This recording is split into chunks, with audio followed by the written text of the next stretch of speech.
Hello সবাইকে, আমি শ্রেষ্ঠা। তোমরা সবাই কেমন আছো? আশা করি সবাই খুব, খুব ভালো আছো। আমরাও ভালো আছি।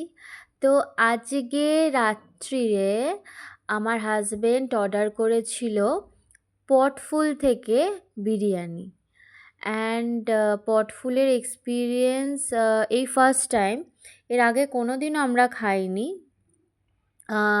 অর্ডার দেওয়ার প্রায় ১ ঘন্টা মতো টাইম লেগেছিল বাড়িতে আসতে। হ্যাঁ, অ্যান্ড এটা দিয়েছিল এরকম একটা সুন্দর একটা নোট দিয়েছিল, তার আগে হাতে লেখা একটা note, thank you note. And তারপরে আমরা হাঁড়িটা খুলছিলাম। সাইডে যে আটাগুলো ছিল সেগুলোও না ভালোভাবে একদম ক্রিস্প হয়ে গেছিলো। অ্যান্ড তার সাথে দিয়েছিল ২টো বক্সে রায়তা একই রকমের, আর দিয়েছিল হচ্ছে স্যালাড। তো এটারই প্রসেনজিৎ, আমার হাজব্যান্ড, খোলার চেষ্টা করছিল আর কি। প্রচণ্ড শক্ত ছিল, ভালো শক্ত ছিল। তো খোলার পর যা আউটকামটা এসেছিল, মারাত্মক মারাত্মক মারাত্মক।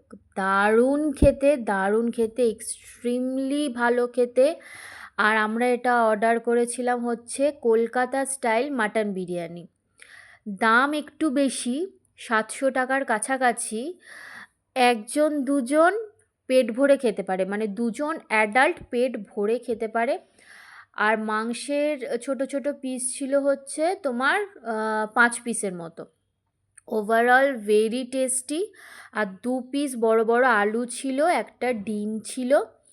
আর খেতে খুবই সুন্দর, মানে হায়দ্রাবাদে বসে কলকাতা স্টাইল যদি আমি বলি ভালো কোনো বিরিয়ানি খেতে পারো তোমরা, তাহলে আমি বলবো পটফুল থেকে।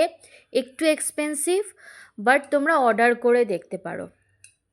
মানে আমি এখন অডিও দিচ্ছি, আমার এখনই মনে হচ্ছে যে আমি কখন খাবো। অ্যান্ড মাটন এত বেশি নরম, খুব গরম ছিল বলে আমি ভাঙতে পারছিলাম না, এত বেশি নরম, মানে পুরো গলে যাচ্ছিল একদম। আর কারা কারা পটফুলের বিরিয়ানি ট্রাই করেছো প্লিজ জানিও, প্লিজ জানিও।